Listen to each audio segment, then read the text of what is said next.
Chapter 118. Jeremy stood at the center of a storm of light, energy, and knowledge. It whirled around him like a tornado. He screamed as it ripped his mind wide open. Everything there was, everything there ever could be, stood at the end of his fingertips. It was so simple, unfathomable, and perfect. He was everywhere and nowhere at the same time. History opened itself to him, all history, every history, and in a flash, Jeremy knew more about humanity than all written words combined. He stood on the earth, beneath her and above her. He felt her terrible beauty as his mind touched every person, every thought, everywhere on the planet. He felt like an angel, like a god. He felt 1,000 people die in a split second. Their lives passed over him like flowing water. Everything they experienced, everything they ever felt, the heights of their glories to the rapture of their greatest pains, their deepest shames, became one with him for a fleeting moment before they vanished to somewhere else. He felt the rebirth. 1,000 new lights came into being in the same second. Their minds were empty, but for the most basic emotions and instincts, filled with the potential to shake the world.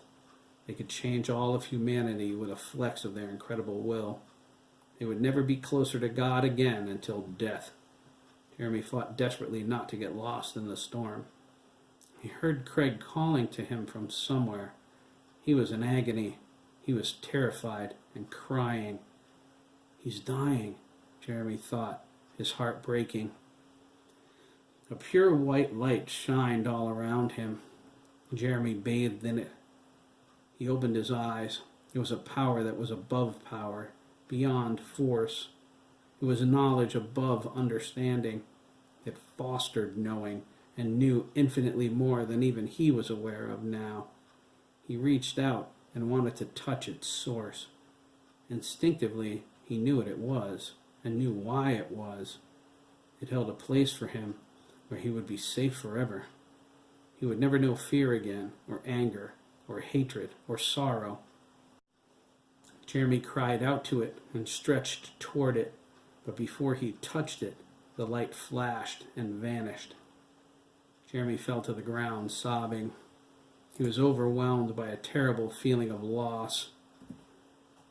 The world returned to the vast emptiness it was before the ribbons invaded him.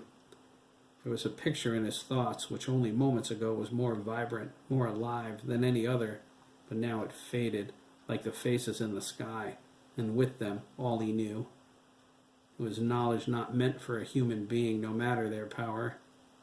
His tears ran free as it left him. The last image he saw before the awareness disappeared was the careworn face of an old man holding a white dove. He was watching Jeremy with an expression of compassionate sympathy and smiling. "Confusing, isn't it?" Sam asked, helping Jeremy stand. "It was the same for us, man," Ian said. "Yeah," Bobby echoed. "A light?" "Sam?" Jeremy asked, confused. His voice seemed far away. "Ian? Oh, God, please help me." "Oh, we'll help you, Jeremy," Sam assured him. "Won't we, guys?" A murmured chorus of agreement erupted. Jeremy looked around at the boys around him.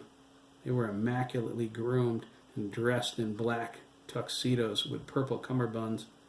Ian's blonde hair was feathered back effortlessly and shining. Jeremy gripped the sides of his head. His mind was on fire. In that instant, with the fading of things no man should ever have learned, seen, felt, or been, Jeremy knew the truth. He felt their rage, their horror, and their pain, like he did those who fell before them. His brow furrowed. His experience with the light and the world were gone as quickly as they came, replaced by the outrage of the murdered. Jeremy stared at them. They smiled. "We need you," Ian said. "What can I do?" Jeremy asked. "I'll miss you, Ian. You were my friend. I'm sorry you're dead. Ian nodded coolly and reached out. He hugged Jeremy, sank into his flesh, and was gone. Jeremy embraced all of them until only one spirit remained. It was Frank Garrison. He was crouched low, his arms over his knees, his head resting on them as he wept. "Frank?"